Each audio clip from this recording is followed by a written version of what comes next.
Seat কাটা হয়নি। এটার সাথে রাজনীতির কোনো সম্পর্কই ছিল না। তারা রাতের 2টার সময় সাধারণ শিক্ষার্থীদেরকে জোরপূর্বক রুম থেকে ডেকে নিয়ে এসে গেস্ট রুমে ওদের উপরে গায়ে হাত তোলা, ফোন কেড়ে নেওয়া এবং তাদেরকে অপমান অপদস্থ করার জেরে হোস্টেলের এবং প্রশাসনিক দিক থেকে তাদের বিরুদ্ধে স্টেপ আসে যে তাদের হলে সিট কাটা হয়েছে। কিন্তু তারা উদ্দেশ্য প্রণোদিতভাবে নিষিদ্ধ ছাত্রলীগ এবং গুপ্তলীগ একত্রিত হয়ে এই ক্যাম্পাসকে অস্থিতিশীল করার লক্ষ্যে কালকে এই মবটি সৃষ্টি করেছিল।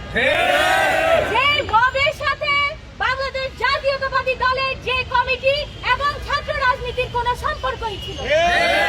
তাদের বিরুদ্ধে প্রতিবাদ জানিয়েছিল সাধারণ শিক্ষার্থীরা। তাদের ওই সাধারণ শিক্ষার্থীদের প্রমাণ এবং তথ্যের ভিত্তিতে আমাদের প্রশাসন তাদের বিরুদ্ধে ব্যবস্থা নিয়েছে। কিন্তু তারা মিথ্যা তথ্য ছড়িয়ে কালকে একটি মব সৃষ্টি করেছে।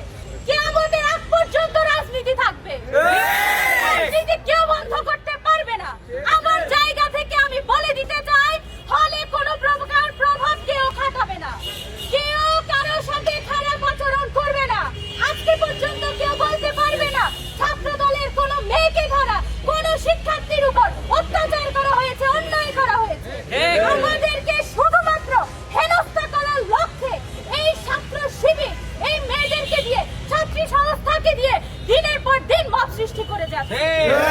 তারা যদি অতি বিলম্বে এটি বন্ধ না করে, আমরা শক্ত হাতে এটিকে বন্ধ করতে বাধ্য হব।